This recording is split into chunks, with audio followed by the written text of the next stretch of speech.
Joining me now on TalkTV Breakfast is Royal Editor Sarah Hewson. Sarah, thank you for coming in. Thank you for everything. Loads of response this morning. We have to be absolutely factually correct about this. Can we go through what we know? Are you happy for me to do that? I know it's a difficult position for you. The two people who have been named, I made the point just then, there's absolutely no evidence to suggest that anything has ever been said offensive or racist. This started with Oprah Winfrey's interview 2 or 3 years ago. There was this sort of incendiary claim. It was quite interesting earlier when Anna Mikalova said that Oprah Winfrey didn't sort of row back on that. It just sort of happened. It was never reiterated in Spare. In fact, it was somewhat backtracked, and yet this has exploded. I think that phrase, recollections may vary, that was used in that statement from the Palace after the Oprah Winfrey interview seems rather pertinent here, and it might be doing some heavy lifting over the coming days. Because, as you say, Meghan made the claim in that very explosive Oprah Winfrey interview that a member of the royal family had raised concerns about how dark Archie's skin tone would be, and that was before Archie was born. That claim remained unchallenged by Oprah Winfrey. Subsequently... Unchallenged by a journalist of her standing. It was extraordinarily damaging. We then had the statement that came out from Buckingham Palace. Prince William was questioned by a journalist when he was on an engagement, and he said, "We are very much not a racist family." Then we had the publication of Spare and the interviews that went along with that. Prince Harry was interviewed by Tom Bradby, in which he was asked about this claim of racism. And Prince Harry distanced himself from that claim, and he said, "We never said racism. That was the claim of the British press." Wow. And the position of Meghan and Harry then was that it was unconscious bias within the royal family. And Harry said, "Knowing them as I do, that's what I think this is." Then we get Omid Scobie's book, in which he claims there are letters exchanged between Meghan and the King, in which she names not one, but 2 members of the royal family who raised concerns about Archie's skin colour.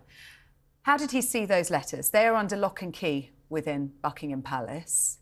We know that Meghan ferociously guards the privacy of her private correspondence because she sued the Mail over the publication of a letter between her and her father. So how did these letters go out there is another question.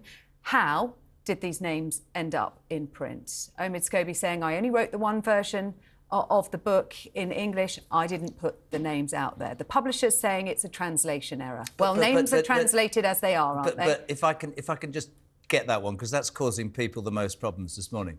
And James, again, Bloodworth, was very straight about this. He's written many books.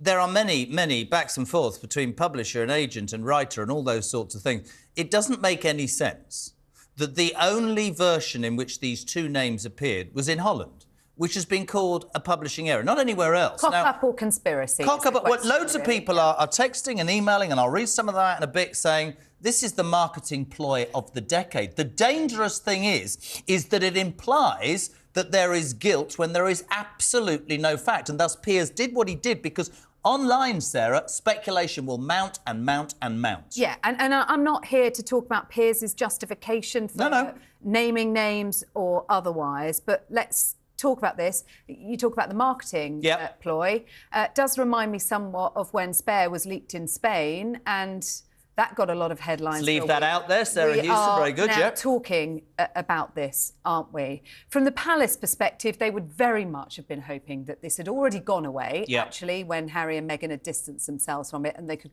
put their heads down and rise above this. Don't want to get involved in this transatlantic tit-for-tat. And actually, we were starting to see potentially a thawing of relations, a conversation between Harry and his father, all that problematic in itself because that was briefed to the media.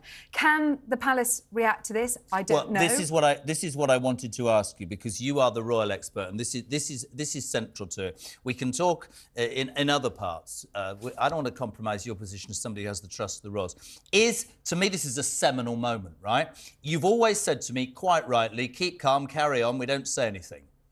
Many people this morning are saying, isn't it about time the royal family went, do you know what, there's enough of this? You see, I mean, they reacted very quickly. Susan Hussey was thrown out the door and then welcomed back. Maybe they should take stock and come out and cut these two off. Other people are saying, actually, the onus is not on the royal family. The onus is on Harry and Meghan. If they were nothing to do with this book, and despite their links to Omid Scobie before, apparently they had no knowledge, come out and damn well say it. Because if you don't come out and say it, the British public, I don't care what all the do-gooders tell me, the British public will nail this on them as being against the royal family, and it will further, well, I think they're beyond damage, sorry. I genuinely do. I mean, there's two issues there, aren't there? If we're saying that the royal family need to rise above this and never complain, never explain, then are we That's the phrase holding the Sussexes to a different standard by saying they need to come out and No, but they explain said themselves? they were part of Omid Scobie before. If he is saying it's nothing to do with me, then back that up. And he's saying, I didn't speak to them for this book. I'm not friends with them. I'm asking the question, how did this letter